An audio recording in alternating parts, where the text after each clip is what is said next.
नमस्कार, आपके साथ मैं हूं दीपिका शर्मा और आप देख रहे हैं क्राइम तक। आप सभी को स्वतंत्रता दिवस की हार्दिक शुभकामनाएं।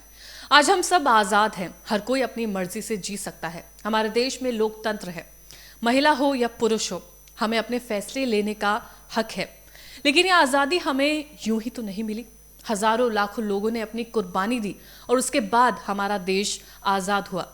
ऐसे वीरांगनाओं की आज चर्चा करेंगे जिन्होंने ना सिर्फ हथियार उठाया बल्कि उन क्रांतिकारियों की भी मदद की जिन्होंने हमारे देश को आज़ादी दिलाने में मदद की है। उन वीरांगनाओं की आज बात करेंगे जिन्होंने अंग्रेज़ों से लोहा लिया और डटकर जंग का मुकाबला किया। तो ऐसे ही कुछ नाम हैं जो लगातार इतिहास से चले आ रहे हैं और आज भी इन वीरांगनाओं का याद किया जाता है। तो सबसे पहले बात करेंगे लक्ष्मी सहगल की। देश की महान वीरांगनाओं में लक्ष्मी सहगल का नाम प्रमुखता से लिया जाता है। लक्ष्मी सहगल नेताजी सुभाष चंद्र बोस से काफ़ी ज़्यादा प्रभावित थी, यानी कि उनके जैसे उन्होंने कहा, जैसे वो बात करते थे, जैसे वो देश के लिए सोचते थे, उस सोच पर वो काफ़ी ज़्यादा अमल करती थी। स्वतंत्रता संग्राम में अंग्रेजों के खिलाफ लड़ने वाली लक्ष्मी सहगल बचपन से ही नेताजी सुभाष चंद्र बोस को अपना आदर्श मानती थी और आगे चलकर भारतीय राष्ट्रीय सेना की सक्रिय सदस्य बन गई। अंग्रेजों से लोहा लेने के लिए उन्होंने एक महिला मंडल बनाया और इसका नाम रानी झांसी रेजिमेंट रखा। उन्होंने ब्रिटिश सरकार के खिलाफ सभी आंदोलन में भाग लिया और इस रेजिमेंट में उन्होंने काफ़ी लोगों को ऐड किया, काफ़ी लोग इससे जुड़े और देश के लिए जी जान से लड़े। वो जंग लड़ी जहां पर देश को आज़ादी मिली थी। अगला नाम है बेगम हजरत महल। बेगम हजरत महल को 1857 की क्रांति में हिस्सा लेने वाली पहली महिला माना जाता था। वो अपने लिए और अपने देश के लिए डटकर फैसले लेती थी। इन्होंने पूरे अवध राज्य को अंग्रेजों से मुक्त कराया था, अंग्रेजों के चंगुल से छुटवाया था। उन्हें झांसी की रानी लक्ष्मीबाई के समक्ष ही माना जाता है, सुना जाता है, समझा जाता है, पूजा जाता है।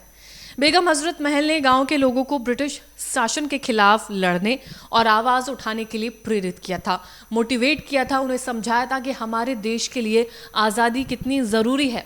अगर अंग्रेज़ यहाँ से नहीं जाएंगे तो हमारा देश डेवलप नहीं होगा। तब उन्होंने अपनी सेना के साथ ब्रिटिश ईस्ट इंडिया कंपनी के खिलाफ विद्रोह कर दिया था।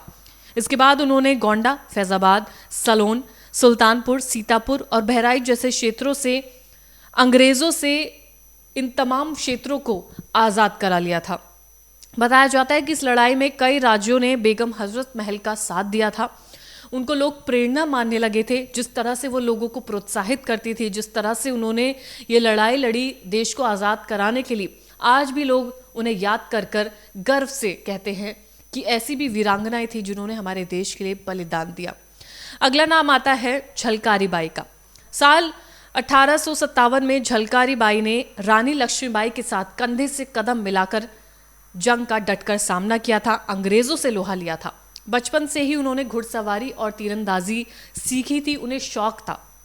बड़े होने पर झलकारी बाई का विवाह रानी लक्ष्मीबाई के सेना में शामिल एक सैनिक से हुआ।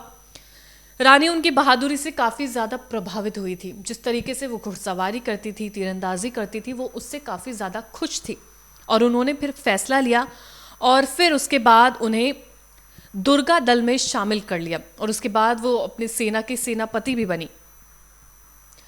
दुर्गा दल में झलकारी बाई ने तोप और बंदूक चलाना भी सीख लिया था। झलकारी बाई युद्ध में रानी लक्ष्मीबाई का वेश धारण कर, कई बार ऐसा होता था कि वो जंग में उनका वेश धारण कर कूद जाती थी। अपने आखिरी समय में वो रानी के वेश में लड़ रही थी, अंग्रेजों ने उन्हें पकड़ लिया था। उनकी इस कुर्बानी की वजह से ही रानी लक्ष्मीबाई उस किले से उन्हें बाहर जाने का मौका मिला था। वो जब जंग चल रही थी उस दौरान झलकारी बाई ने जो कुर्बानी दी थी वो रानी लक्ष्मीबाई को हमेशा याद रहेगी, पूरे देश को याद रही। अगला नाम आता है दुर्गा भाभी। दुर्गावती बोहरा उर्फ दुर्गा भाभी भारत के स्वतंत्रता संग्राम में क्रांतिकारियों की एक अहम साथी रही थी। हालांकि ऐसे कुछ नाम हैं जिन्हें शायद आप लोग भी दूसरी या तीसरी बार या यूँ कहे पहली बार सुन रहे होंगे, क्योंकि आमतौर पर जो नाम होते हैं हम लोग भूल जाते हैं, लेकिन इन नामों को याद करना ज़रूरी है, इन नामों को दिमाग में बिठाना ज़रूरी है, दिल में रखना ज़रूरी है। इन्हीं महिलाओं ने, और भी कई ऐसे नाम हैं लेकिन उनमें से चंद महिलाओं की बात करें तो वो यही नाम है जिन्होंने हमारे देश के लिए कुर्बानी दी थी। दुर्गा भाभी की शादी 10 साल की उम्र में भगवती चरण बोरा से हुई थी, जो कि खुद भी एक क्रांतिकारी थे, यानी कि उनके पति भी क्रांतिकारी थे। भगवती चरण के पिता शिवचरण रेलवे अफसर थे और अंग्रेज सरकार ने उन्हें राय साहब का पद दिया हुआ था। 1920 में जब उनके पिता का देहांत हो गया था, तो उसके बाद से दुर्गा भाभी और उनके पति खुलकर क्रांतिकारियों की मदद करने के लिए सामने से आए थे। कई क्रांतिकारियों की उन्होंने मदद की थी।